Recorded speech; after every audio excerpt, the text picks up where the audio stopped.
faster. Coming like a hell.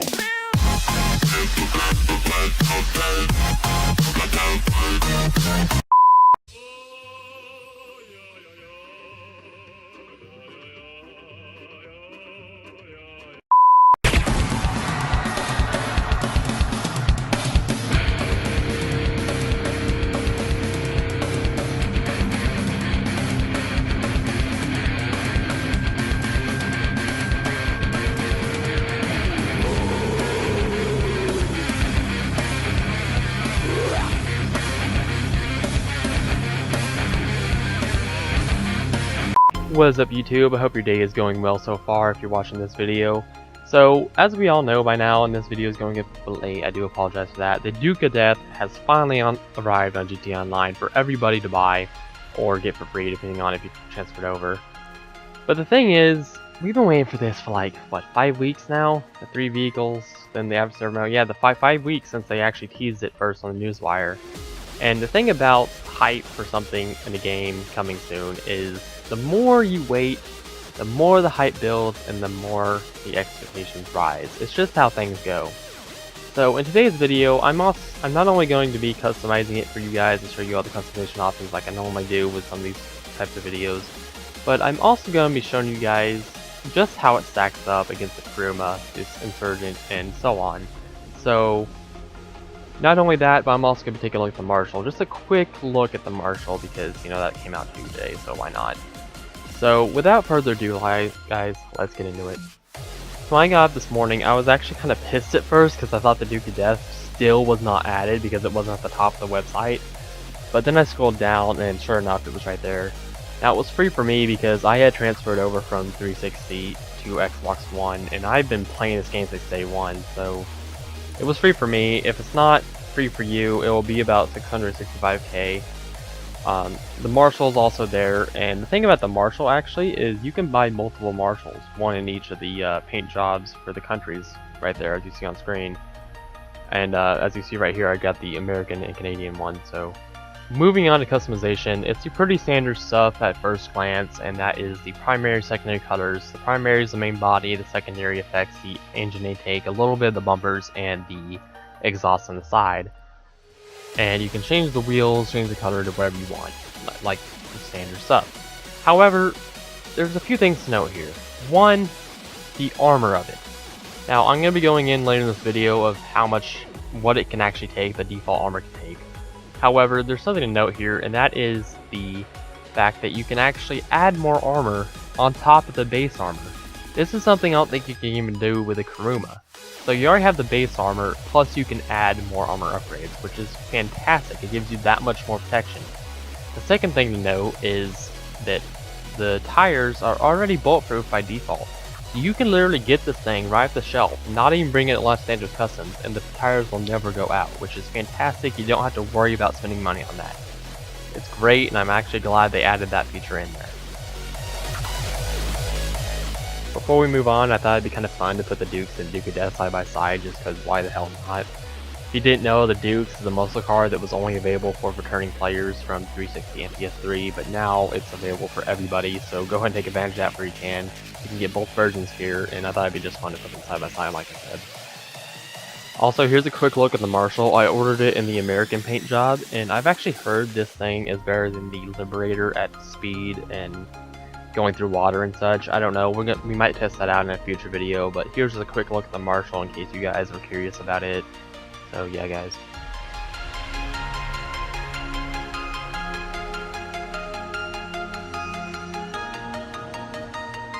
Alright guys, so up next I built a bit of a testing grounds on the creator to compare the new Duke of Death against the armored Kuruma, the Insurgent, and an armored SUV, and I kind of chose this one armored SUV to represent all of the armored SUVs and sedans, just to save time, because honestly they're pretty much the same. All the SUVs and sedans are armored. So anyways guys, I built an arena in the creator, and we're gonna see just how it stacks up as far as how much bullet damage each one can take and how much explosive damage each one can take. We're gonna be shooting them with miniguns, we're going to be shooting them with RPGs, blowing them up with sticky bombs, and also shooting a combat machine gun at their windows just to see how much the windows can take, not just the armor itself. So let's get into it, guys, and yeah. Alright guys, first up we're going to be testing with a minigun, and I started each attack out with about 5,200 ammo in the minigun, so let's see how much each one of them can take.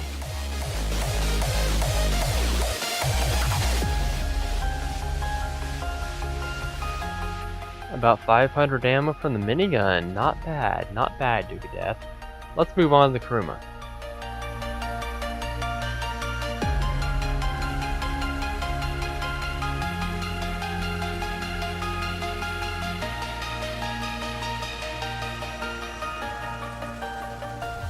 About the same with the Kuruma, about 500 ammo from the minigun. Let's move on to the SUV.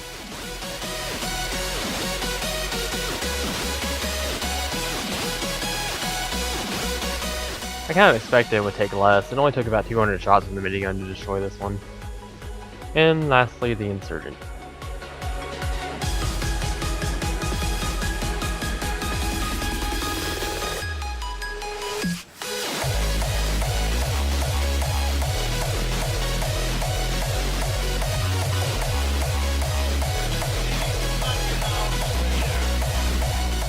Wow, that took forever. It took about 1,000 bolts from the minigun. What a beast. Alright, so next up, we're going to test them out with the RPG, and up first, the Duke of Death. And I honestly thought they were going to make it where it could survive a single RPG shot, but as you see right here, unfortunately that's not the case. It can't take a single RPG. The same thing with the Kuruma. A lot of you probably already knew this. One shot with the RPG and the Kuruma is dead. Then we had the armored SUV that's supposed to represent the armored SUVs and sedans, and actually this one can take a single RPG and still be able to drive.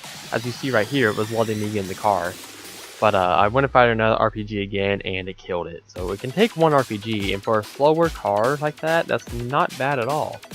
So honestly, that might be worth buying for you guys.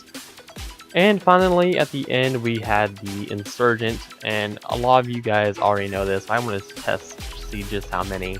It takes 2 RPGs and the third one kills it, and I honestly thought it was going to take 4 of them to kill it, because that's how it used to be.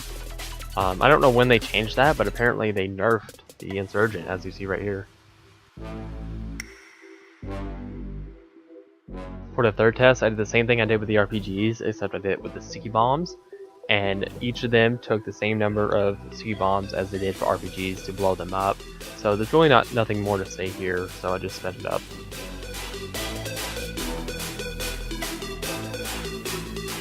Alright guys, for the fourth final test, I took a combat machine gun up to each of the windows of each of the cars and saw how much damage each one could take. Now with a Duke of Death, there's actually no windows whatsoever. There's armor plating where the windows are supposed to be, but no actual windows. The only time they can actually shoot you though is through the front window on the driver's side and a little smaller area on the passenger side. You can't shoot through any of the other ones, so even if there's no windows, there's hardly anywhere they can actually shoot through anyway. So that's good.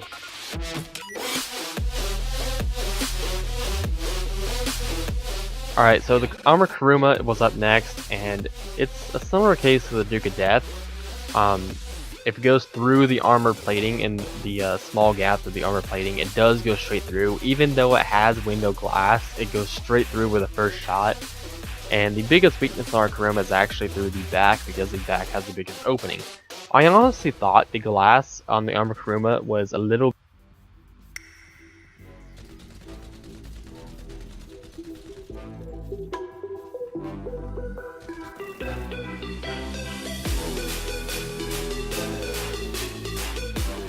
Moving on to the Armored XLS, which also represents for the armored SUVs and sedans.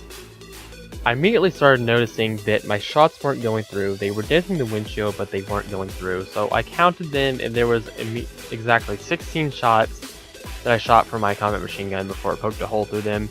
And honestly, that's not bad for an armored car, especially one that doesn't have the armor plating over the windows. So there's that. And lastly, we have the Insurgent. Now we all know the Insurgent can take quite a bit of explosive damage, but how much damage from a gun can it take to its windows before its windows shatter and you get damaged by them? Well, as you see on screen here in just a moment, it takes about 3 shots from a combat machine gun. Now that is not very much protection, but it's something. It's a very small window, but in this game, a very small window of protection is plenty to ask for. Alright guys, so in conclusion, the Duke of Death can take 0 explosives and survive in 500 bullets minimum, and I'm putting minimum on there because the minigun is the most powerful automatic, therefore it takes the least amount of ammo to blow it up. The Armor Kuruma is the same as the Duke of Death, 0 explosives and 500 bullets and still be able to live and drive. The armored SUVs and sedans can take 1 explosive and 200 bullets before it blows up.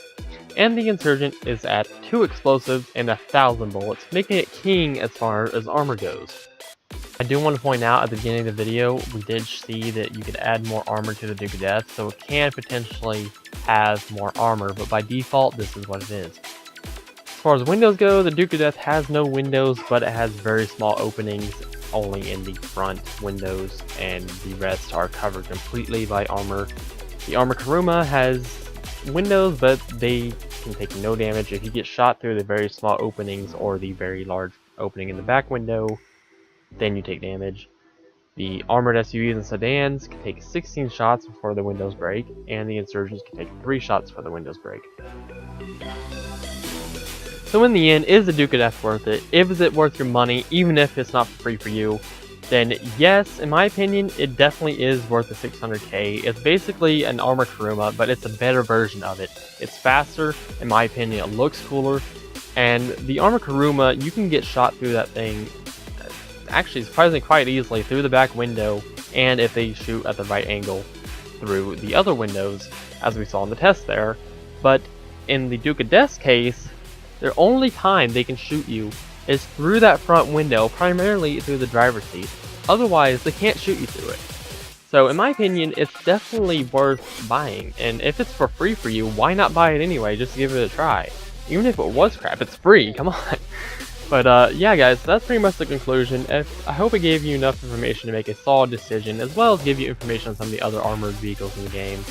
If you guys did find this useful, please do drop a like below, it'd be much appreciated. Before we go guys, I want to point out that not only is the Duke of Death and the Marshal out, but we also have the Dodo Seaplane, Kraken, Submarine, the Deuce cars I showed earlier, the Stallion, the Ballista Compact, the Hatchet. All of these are returning for everybody to be able to access. Now, if you already had these before, it's because you transferred over.